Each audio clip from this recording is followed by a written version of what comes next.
और गया से बड़ी खबर आ रही है, जहां गया जंक्शन पर यात्रियों ने जमकर हंगामा किया है। कालका एक्सप्रेस का दरवाजा नहीं खुलने पर यात्रियों की तरफ से हंगामा किया गया। ट्रेन की खिड़की का एक शीशा भी लोगों ने तोड़ दिया है। ट्रेन में चढ़ने और उतरने के दौरान ये घटना हुई। हावड़ा से नई दिल्ली जा रही थी कालका एक्सप्रेस, जिस दौरान अधिक भीड़ होने की वजह से हंगामा शुरू हो गया। यात्री चढ़ नहीं पा रहे थे और ऐसे में यहां जबरदस्त हंगामा हुआ है। बताया जा रहा है कि कालका एक्सप्रेस की खिड़की का शीशा भी लोगों ने तोड़ दिया। बट इसके पीछे की वजह ज्यादा भीड़ होना बताई जा रही है और इस वजह से स्टेशन पर अफरा तफरी का माहौल भी देखने को मिला। ये तस्वीरें इस वक्त आपके टीवी स्क्रीन पर भी देखिए किस तरीके से खचाखच भीड़ नजर आती है। ट्रेनों में चढ़ने की आपाधापी और जो लोग चढ़े हुए थे उतरने के लिए यहाँ आपाधापी करते नजर आए और इसी दौरान ट्रेन की खिड़की का शीशा भी लोगों ने तोड़ दिया। ट्रेन में चढ़ने और उतरने के दौरान ये घटना होती है।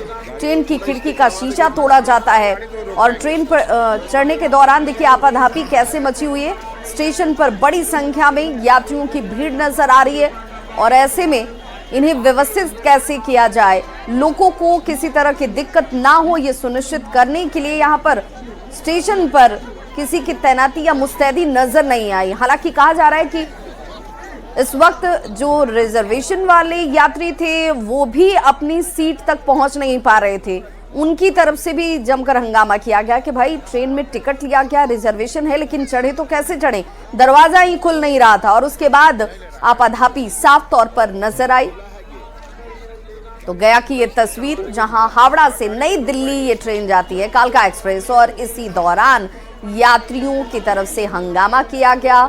उनका सीधे तौर पर यह कहना था कि ट्रेन में चढ़ने को लेकर और उतरने को लेकर यह हंगामा शुरू हुआ क्योंकि व्यवस्था नजर नहीं आ रही थी। छोटे छोटे बच्चे, अभिभावक अपने बच्चों के साथ यात्रा करने के लिए निकले, लेकिन स्टेशन पर वो व्यवस्था नजर आई। ट्रेन में चढ़ने को लेकर एक दूसरे के साथ धक्का मुक्की की ये तस्वीरें दिखा रही हैं कि इस वक्त क्या हालात हैं। महाकुंभ को लेकर पटना से जाने वाली ट्रेनों में काफी भीड़ देखी जा रही है। पटना से गुजरने वाली या पटना से खुलने वाली ट्रेनों से लोग प्रयागराज जा रहे हैं। आप इस्लामपुर दिल्ली मगध एक्सप्रेस की हालत देख सकते हैं कि किस तरह से लोग ट्रेनों में सवार हो रहे हैं। तो स्लीपर बोगी की हालत ये है कि मेन गेट से ट्रेन में घुसना संभव नजर नहीं आ रहा। खिड़की से भी कई पैसेंजर देखिए ट्रेन में प्रवेश करने की कोशिश करते नजर आए। प्रयागराज में चल रहे महाकुंभ में डुबकी लगाने के लिए सासाराम से हर दिन हजारों लोग संगम नगरी जा रहे हैं। और ये हालात तब हैं जब रेलवे की तरफ से कुंभ स्पेशल ट्रेनें भी चलाई जा रही हैं, लेकिन उन ट्रेनों में भारी भीड़ होने की वजह से लोग उस रूट की दूसरी ट्रेनों में भी सवार हो रहे हैं। कई ट्रेनें रेट लतीफी से भी चल रही हैं और इस वजह से यात्रियों को खासी परेशानी उठानी पड़ रही है और उसके लिए ट्रेन का कमी है और हम लोग को जाने में बहुत प्रॉब्लम हो रही है। जो गया से खुलता है कुंभ स्पेशल और जो आने का समय है उसका 1 बजे जो कि 6 बजे आ रहा है और हम लोग को जाने में बहुत ज्यादा तकलीफ हो रही है। छतरपुर रेलवे स्टेशन पर अंबेडकर नगर से प्रयागराज जा रही ट्रेन पर पथराव हो गया। बताया जा रहा है कि महाकुंभ जाने वाले यात्रियों ने ट्रेन पर पथराव किया। दरअसल जब ट्रेन स्टेशन पर आई तो उस समय ट्रेन के दरवाजे खिड़कियां सब बंद थे। ट्रेन और स्टेशन पर ज्यादा भीड़ होने के चलते ट्रेन के अंदर बैठे यात्रियों ने दरवाजा और खिड़की को बंद कर दिया था। इससे नाराज यात्रियों ने हंगामा किया और ट्रेन पर पथराव किया गया। पथराव के बाद ट्रेन स्टेशन पर 1 घंटे तक खड़ी रही और जीआरपी ने बोगियों के गेट को खुलवाया। कांग्रेस अध्यक्ष मल्लिकार्जुन खड़गे के महाकुंभ स्नान को लेकर दिए बयान ने राजनीतिक हलचल मचा दी है। मल्लिकार्जुन खड़गे ने कुंभ में बीजेपी नेताओं के स्नान पर सवाल खड़े किए। उन्होंने कहा कि गंगा में डुबकी लगाने के लिए बीजेपी नेताओं में होड़ मची है। गंगा में डुबकी लगाने से गरीबी दूर नहीं होगी। मैं किसी की आस्था को ठेस नहीं पहुंचाना चाहता हूं। खड़गे ने बीजेपी पर आरोप लगाते हुए कहा कि ये लोग हजारों रुपए खर्च करके कंपटीशन में डुबकियां लगा रहे हैं। जब तक टीवी पर अच्छी तस्वीर नहीं आती तब तक डुबकी लगाते रहते हैं और ऐसे लोगों से देश की भलाई नहीं होने वाली। गंगा में डुबकी लेने से गरीबी दूर होती क्या? आपको खाना मिलता पेट को। मैं किसी की आस्था के ऊपर ठोस नहीं लगाना चाहता हूं। अगर किसी को दुख हुआ तो मैं माफी चाहता हूं, लेकिन आप बताइए, अरे जब बच्चा भूखा मर रहा है, बच्चा स्कूल में नहीं जा रहा है, मजदूरों को मजदूरी नहीं मिल रही है, जब ये है तो ये लोग जाकर हजारों रुपए खर्च करके कंपटीशन पे डुबकियां मार रहे। कंपटीशन में एक डुबकी मारता दूसरा, और जब तक वो टीवी में अच्छा नहीं आता तब तक डुबकी मारते रहते हैं। मध्य प्रदेश के महू में मल्लिकार्जुन खड़गे कुंभ में स्नान पर सवाल खड़े करते हुए पीएम मोदी और गृह मंत्री अमित शाह पर विवादास्पद बयान दे दिया। और बाबा साहब जो संविधान दिए, सब लेके चले, सबको देश के लिए लड़े और देश के लोगों को बचाए। उनको ये कहते हैं कि अंबेडकर अंबेडकर कितने बार बोलते हो, इतना नाम भगवान का लेते तो आप 7 जन्म तक स्वर्ग में जाते। अरे भाई, तुम तो इतना पाप किए हो, मोदी जी और शाह मिलके इतना पाप किए हैं, वो 7 जन्म क्या 100 जन्म में भी स्वर्ग में नहीं जा सकते। तो मल्लिकार्जुन खड़गे के बयान पर बीजेपी की तरफ से पलटवार किया गया। आस्था को चोट पहुंचाने की कोशिश बीजेपी ने इसे बताया। आस्था का मजाक उड़ा रही है कांग्रेस। कुंभ पर उठाए खड़गे के सवाल जो है वो शर्मनाक है।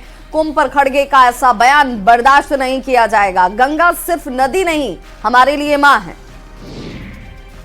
जहां इस आस्था के प्रति पूरे विश्व में भक्ति का भाव है, वहीं भारतवर्ष में भारत की जो सबसे बड़ी विपक्षी पॉलिटिकल पार्टी है, वही महाकुंभ और इस आस्था को नकार रही है, उसका मजाक बना रही है, मखौल उड़ा रही है। आज हमने कांग्रेस पार्टी के अध्यक्ष मल्लिकार्जुन खड़गे जी को अपने भाषण में महाकुंभ और गंगा मैया पर जिस प्रकार की टिप्पणी करते हुए सुना, बहुत तकलीफ पहुंचता है करोड़ों लोगों को। आज मल्लिकार्जुन खड़गे जी ने कहा, क्या गंगा में डुबकी लगाने से गरीबी दूर हो जाएगी? क्या गंगा में डुबकी लगाने से लोगों को नौकरी मिल जाएगी?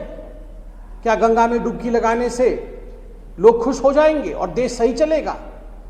ये लोग हजारों रुपए खर्च करके पता नहीं क्यों गंगा में जाके डुबकी लगाते हैं और कंपटीशन करते हैं डुबकी लगाने की।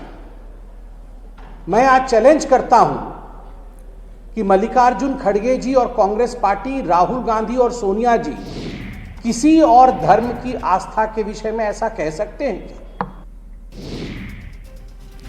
कुंभ पर कांग्रेस अध्यक्ष मल्लिकार्जुन खड़गे के बयान की केंद्रीय सामाजिक न्याय एवं अधिकारिता मंत्री रामदास आठवले ने निंदा की है। पटना में केंद्रीय मंत्री ने कहा कि अपने बयान के लिए कांग्रेस अध्यक्ष को माफी मांगनी चाहिए। तो भी मतलब मल्लिकार्जुन खड़गे ने बयान दिया है, बहुत बड़ा निषेधार्थ है और ये मतलब हिंदू धर्म का बहुत बड़ा अपमान है और ऐसा अपमान करना मतलब उनको ठीक नहीं, अपमान करना ठीक नहीं है और मल्लिकार्जुन खड़गे जी के बयान का हम धिक्कार करते हैं और इसी तरह का बयान उन्हें नहीं देना चाहिए, ऐसा मुझे लगता है। यमुना पर मची सियासी घमासान पर अब लेटर बनाम लेटर की सियासत शुरू हो चुकी है। दिल्ली जल बोर्ड ने जहां पूर्व सीएम अरविंद केजरीवाल के दावे को खारिज कर दिया, वहीं दिल्ली की सीएम आतिशी ने एक बार फिर से मुख्य चुनाव आयोग को पत्र लिखा है, जिसमें उन्होंने जल्द से जल्द दखल देने की मांग की है। आतिशी ने अपने पत्र में जल बोर्ड के सीईओ को लेटर का भी हवाला दिया। हालांकि दिल्ली जल बोर्ड यमुना के पानी में अमोनिया की ज्यादा मात्रा होने से इनकार कर चुका है। दिल्ली जल बोर्ड ने साफ कर चुका है यह दावा तथ्यात्मक रूप से गलत है। और अब बात करते हैं प्रधानमंत्री नरेंद्र मोदी के अमेरिकी दौरे की। तो आपको बता दें कि फरवरी में पीएम मोदी अमेरिका के दौरे पर जा सकते हैं। पीएम मोदी और ट्रंप की फोन पर इसे लेकर बातचीत हुई है। ट्रंप ने कहा, हम दोनों की फोन पर लंबी बात हुई। पीएम मोदी फरवरी में व्हाइट हाउस आ सकते हैं। साथ ही ट्रंप ने भारत के साथ अच्छे रिश्ते होने की भी बात कही।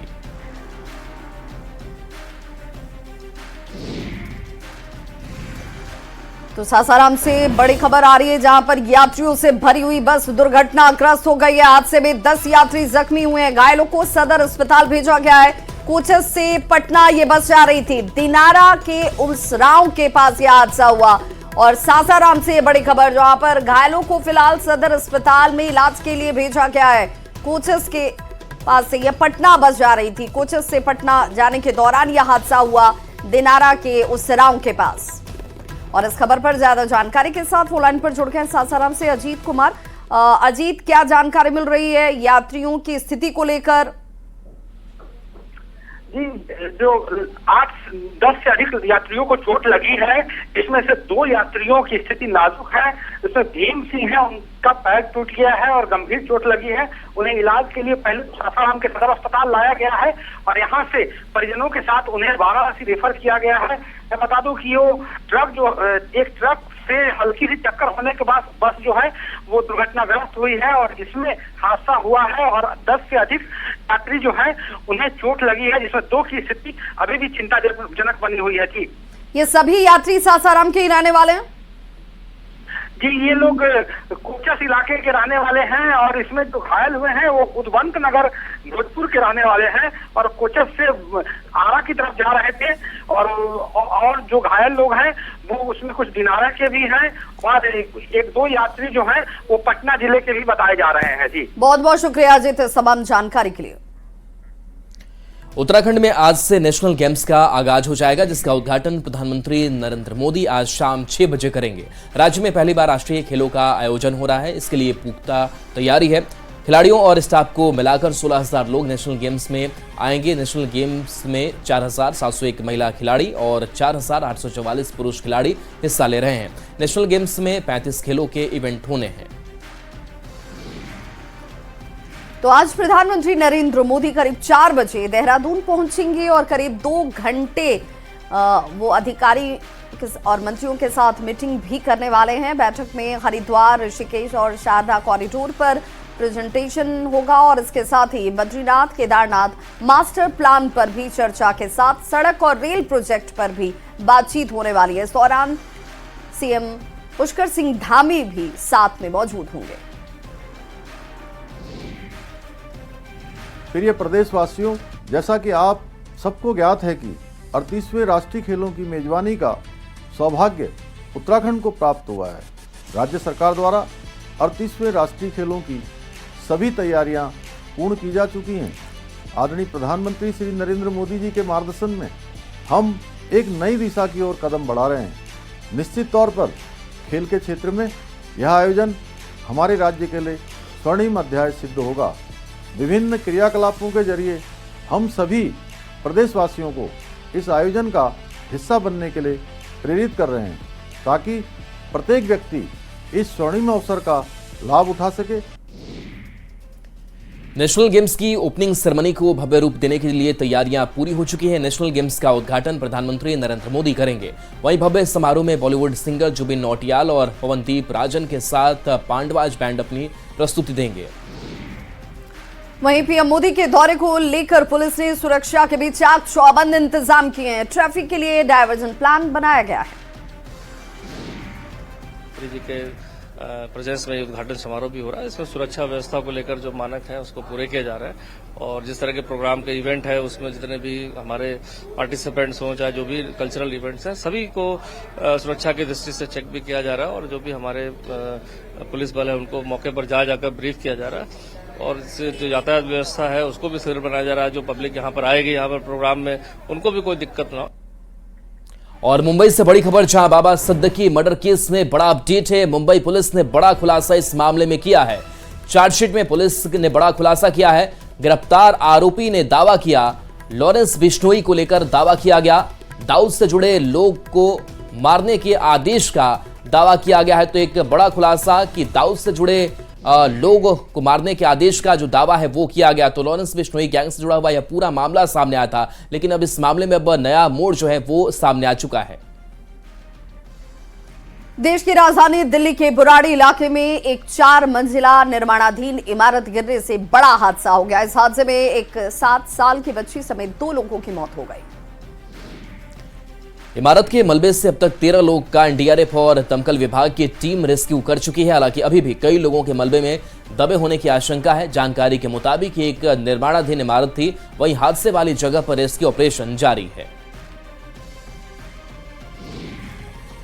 यूपी के बागपत से बड़ी खबर, जहां जैन निर्वाण महोत्सव में बड़ा हादसा हो गया। हादसे में 7 लोगों की मौत हुई है।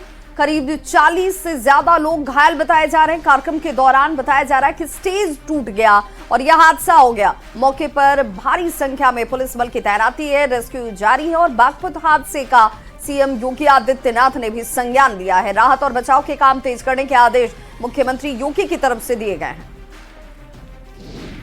आज जैन समाज का एक कार्यक्रम था बड़ौत में सीक्वेल स्कूल में, जो पिछले 30 सालों से हर साल होता है। और यहाँ पे एक वुडन स्ट्रक्चर था जो कोलैप्स हो गया और अराउंड 40 लोग जो हैं वो घायल हुए हैं और उन सभी को 108 की एम्बुलेंस समय वहाँ पर मौके पर पहुँच गई थी। सबको हॉस्पिटल पहुँचा दिया गया है और 20 लोगों का प्रथम उपचार करके उनको घर भेज दिया गया है। बाकी 20 लोगों का उपचार अभी चल रहा है। खबर सरायकेला से है, जहां गमरिया में टाटा स्टील की यूनिट टायोरूल्स मिल के आवासीय परिसर में एक बिल्डिंग जमींदोज हो गया।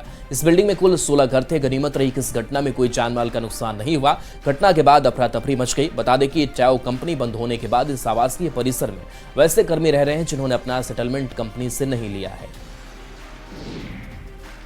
खतरे की आशंका को देखते हुए फ्लैट खाली कर दिया गया था। कंपनी के असर से सभी फ्लैट जर्जर घोषित किए जा चुके हैं। वहीं इस मामले में कंपनी के अधिकारी फिलहाल कुछ भी बोलने से बचते नजर आए। इस दौरान फ्लैट में रहने वाले लोगों में नाराजगी जरूर दिखी।